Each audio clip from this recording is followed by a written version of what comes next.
सबको जय मसीह जी। मैं आप सबका स्वागत करता हूँ जीवित खुदा की जीवित हसूरी में, और आशा करता हूँ कि परमेश्वर ने आपको बीते समय अपने लहू में और अपने पवित्र हाथ में सुरक्षित और सेव रखा होगा, और हर प्रकार की बीमारी लाचारी से आपको बचा करके आज का दिन देखने के लिए जीवित रखा होगा। परमेश्वर जो बहुत दयालु है और कृपालु है, ये उसकी दया और करुणा है कि आज हम सब एक बार फिर से एक साथ इकट्ठे होकर के खुदा के वचन को सुन रहे हैं, उसको मनन कर रहे हैं और उसे अपने जीवन में लागू कर रहे हैं। सो मेरे अजीजों, परमेश्वर का वचन जो हमें सिखाता है कि हमें किसका भय मानना है, हमें किससे डरना है। आज हम परमेश्वर के वचन से इसी के बारे में देखेंगे कि परमेश्वर जो है हमें बताता है कि हमें किसका भय मानना है और किससे डरना है। सो आइए हम परमेश्वर के वचन को पढ़ें और देखें कि वो क्या चाहता है। मेरे साथ निकाले आप मत्ती की पुस्तक और उसका 10 अध्याय। तो उसमें 26 से लेकर और 31 तक में लिखा है, किससे डरें? इसलिए मनुष्य से मत डरना, क्योंकि कुछ ढका नहीं जो खोला न जाएगा, और न कुछ छिपा है जो जाना न जाएगा। जो मैं तुमसे अंधियारे में कहता हूँ उसे तुम उजियाले में कहो, और जो कानों कान सुनते हो उसे छतों पर से प्रचार करो। जो शरीर को घात करते हैं पर आत्मा को घात नहीं कर सकते, उनसे मत डरना, पर उसी से डरो जो आत्मा और शरीर दोनों को नरक में नष्ट कर सकता है। क्या पैसे में 2 गौरैयाँ नहीं बिकती, तो भी तुम्हारे पिता की इच्छा के बिना उनमें से एक भी भूमि पर नहीं गिर सकती। तुम्हारे सिर के बाल भी सब गिने हुए हैं, इसलिए डरो नहीं, तुम बहुत गौरैयों से बढ़कर हो। हालेलुया। अजीजों, ये परमेश्वर का जो वचन है वो हमसे बात करता है। वो कहता है कि इसलिए मनुष्य से मत डरना। किस लिए? आइए हम ये जानने के लिए इससे एक आयत ऊपर से पढ़ेंगे। यहाँ लिखा है मत्ती की पुस्तक और उसका 10 अध्याय वचन 24 में लिखा है कि अपने चेला अपने गुरु से बड़ा नहीं होता, और ना दास अपने स्वामी से। चेले का गुरु के और दास का स्वामी के बराबर होना ही बहुत है। जब उन्होंने घर के स्वामी को शैतान कहा, तो उसके घर वालों को क्या कुछ ना कहेंगे। हालेलुया। अजीजों, यहाँ प्रभु यीशु मसीह जो है वो अपने चेलों से बात कर रहे थे। उन्होंने अपने चेलों को ये डिस्क्रिप्शन दिया था। उन्होंने बोला था कि चेले का जो है वो गुरु से बड़ा नहीं हो सकता। कोई भी चेला अपने गुरु के से बड़ा नहीं हो सकता, चाहे वो दुनिया में कितनी ही तरक्की कर ले, कितना ही ऊंचा हो जाए, क्योंकि जो गुरु है वो एक आदर के योग्य है, क्योंकि उस गुरु के बदौलत ही वो सब कुछ करने में सामर्थ्य रखता है, वो सब कुछ कर सकता है। एक गुरु ही है जो उसे सही मार्ग दिखाता है, उसका मार्गदर्शन करता है, उसे सच्चाई पर चलाता है।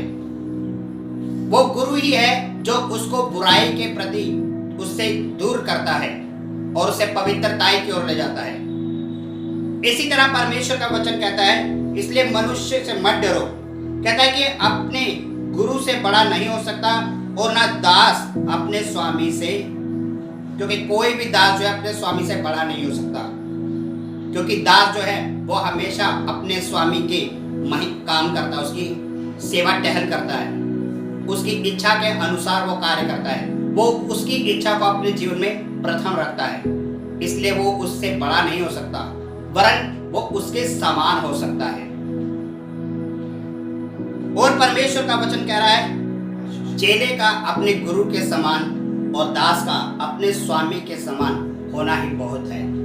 सो मेरे अजीजों, यहाँ परमेश्वर का वचन कहता है कि जब उन्होंने घर के स्वामी को शैतान कहा, तो उसके घर वालों को क्या कुछ न कहेंगे। परमेश्वर का वचन कहता है कि जब उसने मुझे, यानी जिसने सृष्टि को बनाया है, जब उन्होंने मुझे नहीं छोड़ा, मुझे नहीं बख्शा, उन्होंने उसे शैतान तक कह डाला, तो कहता है कि वो तुम्हारे साथ क्या कुछ ना करेंगे। जब परमेश्वर कोई मिरेकल करता था, लोगों को चंगाई करता था, दुष्ट आत्मा निकालता था, तो वहां खड़े लोग जो फरीसी और सदूकी थे, जो उस पर दोष लगाने का कारण ढूंढते थे, वो उसे कहते थे कि ये तो दुष्ट आत्माओं की सहायता से उन्हें निकालता है, ये तो बाल जबूल की सहायता से उन्हें निकालता है। इसलिए परमेश्वर कहता है कि जब उसने इस घर को बनाने वाले को दुष्ट कह दिया, जिसने सृष्टि को बनाया, उसमें पेड़ पौधे बनाए, जीव जंतुओं को बनाया, जब उसने उन्होंने उसको जब कह दिया है सब कुछ, तो वो तुम्हारे साथ क्या कुछ ना करेंगे। इसलिए अजीजों, परमेश्वर का वचन कहता है कि इसलिए तुम मनुष्यों से मत डरना। कह रहा है इसलिए तुम उनसे मत डरना जो तुम्हें घात कर सकते हैं, जो तुम्हें नष्ट कर सकते हैं। कहता है कि तुम उनसे मत डरना, क्योंकि ऐसा कुछ ढका नहीं है जो खोला ना जाएगा, और ना कुछ छिपा है जो जाना ना जाएगा। कह रहा ऐसा कुछ नहीं रहा है जो ढका रखे। कोई भी ऐसी बात नहीं है जिसे तुम जानते नहीं होगे, कोई ऐसी बात नहीं है जो तुम्हारी नजरों से छिपी हो, क्योंकि परमेश्वर ने सब कुछ जो है अब आने वाले समय के बारे में बता दिया। उन्होंने बता दिया कि लोग किस तरह तुम्हें ठट्ठों में उड़ाएंगे, तुम्हें पंचायतों में सौंपेंगे, तुम्हें मारेंगे, पीटेंगे, किस तरह के कलेश तुम लोगों पर आएंगे। इसलिए परमेश्वर कहता है कि कुछ भी ढापा नहीं है जो जाना ना जाएगा, ना कुछ छिपा है जो खोला ना जाएगा। पर कहता है कि जो मैं तुमसे अंधियारे में कहता हूँ उसे तुम उजियाले में कहो। परमेश्वर कहता है कि जो भी मैं तुमसे अंधियारे में कहता हूँ, जो भी गुप्त बातें मैं तुम्हें बताता हूँ, तुम उसको लोगों के उजियाले में, दिन की ज्योति में जाकर के लोगों को बताओ, उनको प्रचार करो, उन्हें सिखाओ आज्ञाएं मानना। जो मैं आदेश तुम्हें देता हूँ वो आदेश तुम उनको बताओ, और जो बातें तुम कानों कान सुनते हो, जिन्हें बातें तुम अभी अपने कानों से सुनते हो, उन्हें जाकर के छतों पर प्रचार करो, लोगों को बताओ, लोगों को सिखाओ। वो आज्ञाएं, वो शिक्षाएं उन्हें मानना, उन्हें सिखाओ कि परमेश्वर जो है अनंत जीवन का मालिक है, उद्धार उसी के पास है। वो हमारे लिए इस सृष्टि पर आया, वो पापियों को नष्ट करने नहीं आया, बल्कि उनको जीवन देने आया, और बहुतायत का जीवन देने आया। इसलिए अजीजों, परमेश्वर का वचन क्या कहता है? कहता है कि तुम उससे ना डरो। कहता है कि तुम जो कानों कान सुनते हो उसे छतों पर प्रचार करो, और जो शरीर को घात करते हैं पर आत्मा को घात नहीं कर सकते उससे मत डरना। जो शरीर को घात करते हैं, परमेश्वर कहता है उनसे ना डरो, वरन जो आत्मा को घात करता है उससे डरो। अगर कोई मनुष्य हमको घात करेगा तो वह केवल शारीरिक रूप से ही हमें क्षति पहुंचा सकता है, वो शरीर को घात कर सकता है, हमारी जो देह है वो उसको नष्ट कर सकता है, परंतु वो हमारी आत्मा को, हमारे मनोबल को, हमारे स्पिरिट को कभी नष्ट नहीं कर सकता। परमेश्वर कहता है कि वो जो हमारी आत्मा और हमारे शरीर दोनों को नष्ट कर सकता है, हमें उसका भय मानना है। और वो कौन है? वो पिता परमेश्वर है, क्योंकि उसे हमारे ऊपर अधिकार है। हमारे शरीर को भी वो नष्ट कर सकता है और हमारी आत्मा को भी। जब परमेश्वर ने मनुष्य को बनाया तो उसने उसे मिट्टी से बनाया और अपने स्वरूप में बनाया, और उसके अंदर अपनी सांसों से सांसें दी, उसमें जीवन की सांसें फूकी, और उसे अधिकार है अजीजों कि वो उस आत्मा को जिसे उसने हमारे अंदर डाला है उसे वो नष्ट भी कर सकता है।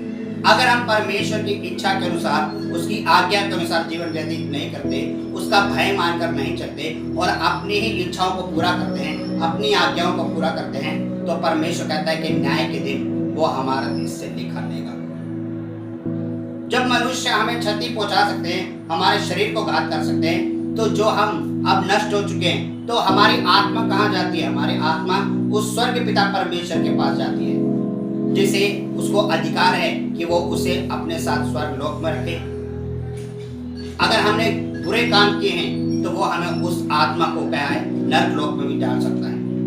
पर अजीजों, अगर हम परमेश्वर की वफादारी के साथ अधीन होकर चले, उसकी आज्ञाकारिता में चले, उसके वचनों में होकर चले, तो हमारी आत्मा जो है नष्ट नहीं होगी, बल्कि वो उसके साथ, परमेश्वर के साथ स्वर्ग लोक में होगी। जो शरीर हमारा नष्ट हो गया है वो न्याय के दिन फिर से जीवित होगा, और परमेश्वर इस मरणहारी देह को एक अमृत जीवन में तब्दील करेगा, एक अविनाशी देह में तब्दील कर देगा। परंतु जो हमें नष्ट करते हैं, जो हमें घात करते हैं, जो हमें क्षति पहुंचाते हैं, परमेश्वर कहता है कि उनका नाश बहुत ही भयानक होगा, अगर वो अपने पापों से, अपने गुनाहों से मन नहीं फिराते। परमेश्वर का वचन जो कहता है कि क्या पैसे में 2 गौरैयां नहीं बिकती, तो भी पिता की इच्छा के बिना उनमें से एक भी भूमि पर नहीं गिर सकती। परमेश्वर कहता है कि क्या पैसों में दो गौरैया नहीं बिकती। यहाँ पर पक्षियों की भी परमेश्वर ने जिसे बनाया है उससे भी परमेश्वर अपनी इच्छा के अनुसार चलाता है। परमेश्वर कहता है कि वो जिन्हें मैंने बनाया है वो मेरी इच्छा के विरुद्ध कभी भी इस धरती पर नहीं गिर सकती, क्योंकि जीवन जो है वो परमेश्वर के पास है और मृत्यु भी परमेश्वर के ही पास है। परमेश्वर कहता है इसे जीवन को देने का और उसे फिर ले लेने का भी अधिकार जो है वो मेरे पास है। इसलिए कहता है कि जो गौरैया पैसों में बिकती हैं वो हमारे स्वर्गीय पिता परमेश्वर की इच्छा के बिना भूमि पर नहीं गिर सकती।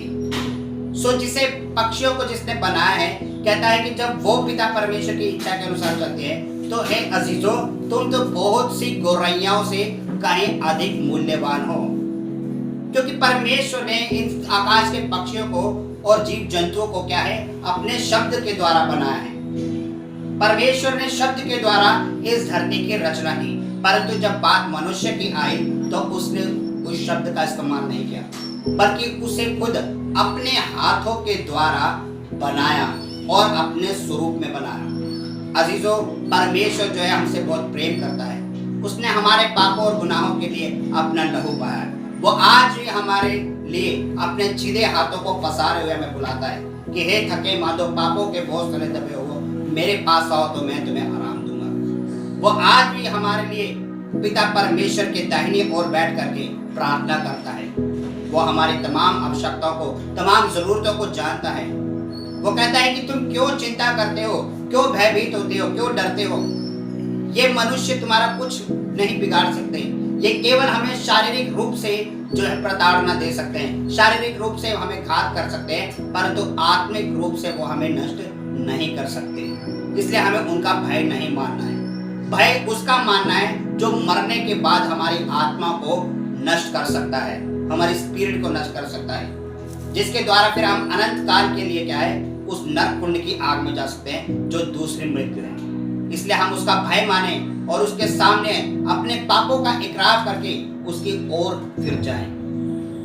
कहता है कि तुम बहुत सी गौरैयों से कहीं ज्यादा बड़े हो और हमारे सिर के बाल भी जो हैं वो गिने हुए हैं। कोई शत्रु हमारे सिर का बाल तक बाका नहीं कर सकता। कहता है कि तुम अपनी मर्जी से अपने सिर के बालों को ना तो काला कर सकते हो ना सफेद, क्योंकि ये बाल भी हमारे क्या है गिने हुए हैं। ये सब जब बाल भी उसकी इच्छा के अनुसार झड़ते हैं, इसे कोई नहीं उखाड़ सकता, कोई हमारा बाल तक बाका नहीं कर सकता। कहता है परमेश्वर का वचन कहता है कि मुसीबत आएगी तो जरूर, वो हम पर हावी तो जरूर होंगे, पर जिस तरीके से वो आए थे वो सातों मार्ग से वो चले भी जाएंगे। क्योंकि जब पिता परमेश्वर हमारे साथ है, जब यहोवा हमारी ओर है, तो हमारा विरोधी कौन होगा। सो अजीजों, परमेश्वर का वचन कहता है इसलिए डरो मत, तुम बहुत सी गौरैयों से कहीं ज्यादा बढ़कर हो। परमेश्वर कहता है इसलिए तुम भयभीत न हो, डरो मत, तुम बहुत सी गौरैयों से कहीं ज्यादा बढ़कर हो। तुम मेरी सृष्टि में जिसे भी मैंने बनाया है उन सबसे ज्यादा मूल्यवान हो, क्योंकि परमेश्वर ने हमें बड़े आनंद से, बड़े प्रेम के साथ अपने स्वरूप में अपने हाथों के द्वारा बनाया। उसने सब सृष्टि बनाई अपने शब्द के द्वारा, पर जब अजीजों हमारी बात आई तो उसने हमें अपने हाथों के द्वारा बड़े प्रेम के साथ अपनी सूरत में बनाया और अपने मुख के सांस के द्वारा उसने हमारे जीवन में सांस दी। सो अजीजों, आज जरूरत है कि हम उस परमेश्वर के अधीन हो जाएं, उसके साथ हम वाचा बांधें, उसके साथ हम वफादारी के साथ चलें और इस संसार के तमाम पापों और गुनाहों और बुराइयों के रास्ते को त्याग दें, अंधकार को त्याग करके उसकी ज्योति में आ जाएं और एक दूसरे से प्रेम रखें, अपने शत्रुओं के लिए प्रार्थना करें और इस संसार के लिए प्रार्थना करें, ताकि ये संसार अपने आप को बदले। आज समय है कि हम सब अपने जीवन में परिवर्तित करें, अपने जीवन को बदल डालें और उस जीवित परमेश्वर की हजूरी में आए। सो मैं विश्वास करता हूँ अजीजों कि परमेश्वर ने आप सबके साथ इस वचन के द्वारा बात की होगी। आप सब आशीषित और ब्लेस हों। परमेश्वर का वचन आपके जीवन में फल लाए, 30 गुना 60 गुना नहीं बल्कि 100 गुना आप फलवंत हो। सबको जय मसीह की।